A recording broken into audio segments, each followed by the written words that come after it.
Ton cœur s'accélère. Tes mains deviennent moites. La pression monte. Une mauvaise nouvelle, une attaque verbale, une situation qui dégénère, et là, tu sens la panique qui prend le dessus. Tu es sur le point de réagir impulsivement. Mais imagine une autre version de toi-même. Une version qui reste impassible. Qui observe, analyse et répond avec maîtrise. Laquelle de ces deux versions a le contrôle? Dans ce monde, les personnes calmes dominent. Elles prennent de meilleures décisions, gardent leur pouvoir, et évitent les pièges de l'émotion. Toi, comment réagis-tu sous pression? Est-ce que tu perds le contrôle, ou est-ce que tu es celui qui garde son sang-froid? Aujourd'hui, on va voir pourquoi le calme est une arme secrète, et surtout comment toi aussi, tu peux le cultiver.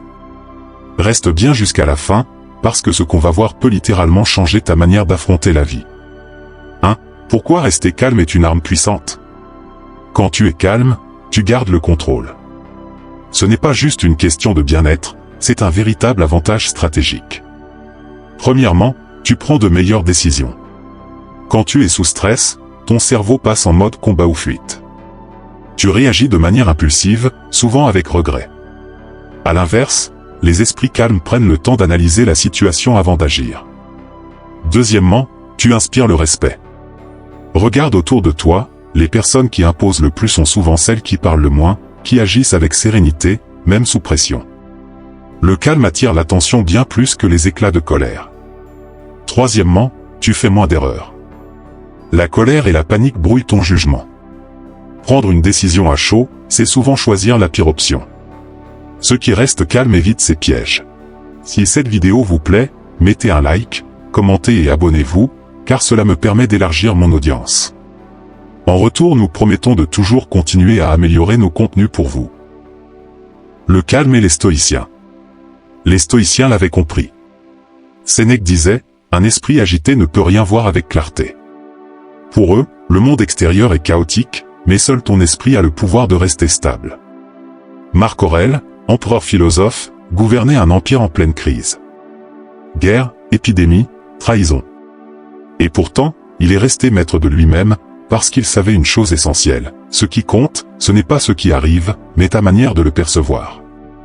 Prenons un exemple plus moderne, Nelson Mandela.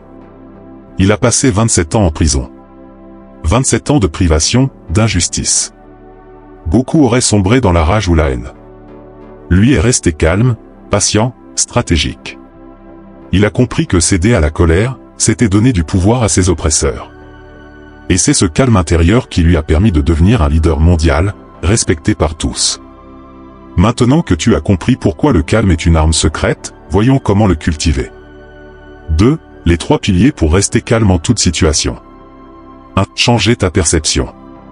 Tout est une question d'interprétation. Imagine, tu perds ton emploi.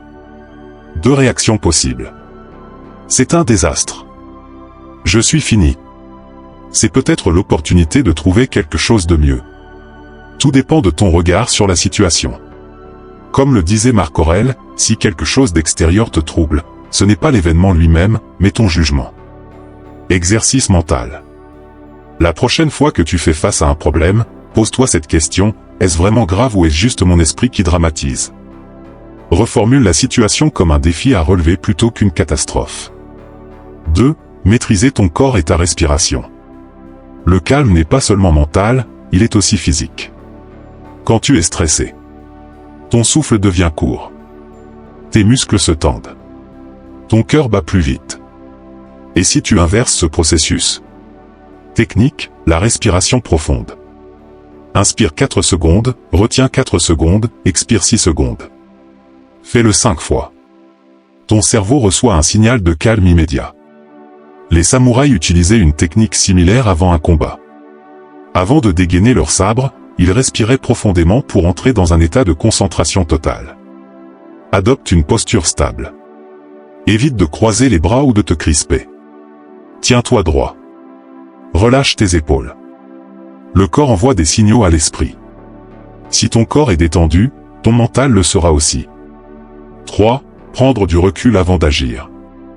Beaucoup de regrets viennent de décisions prises sous l'impulsion de l'émotion. La règle des 3 secondes. Avant de réagir sous l'émotion, attends 3 secondes. Cela te donne le temps de reprendre le contrôle. Exemple. Quelqu'un t'envoie un message agressif. Tu veux répondre immédiatement? Stop. Prends une grande respiration. Laisse passer un peu de temps. Tu es en colère lors d'une dispute? Ne parle pas tout de suite.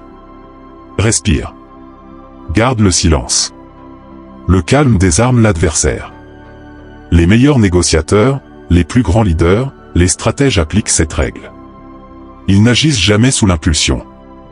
Le calme n'est pas de la faiblesse. C'est une stratégie. En somme, le calme est une arme secrète. Les personnes qui le maîtrisent contrôlent leur vie. Celles qui le perdent se laissent contrôler par leurs émotions. Changer ta perception, ce n'est pas l'événement qui te trouble, mais ton jugement. Maîtriser ton corps et ta respiration, contrôle physique égale contrôle mental. Prendre du recul avant d'agir, appliquer la règle des 3 secondes pour éviter les décisions impulsives. Challenge pour toi, pendant une semaine, applique la règle des 3 secondes. À chaque moment de stress, respire, attends et observe ce qui se passe. Dis-moi en commentaire, quelle situation te fait le plus perdre ton calme? Comment comptes-tu y remédier? Abonne-toi pour plus de sagesse stoïcienne.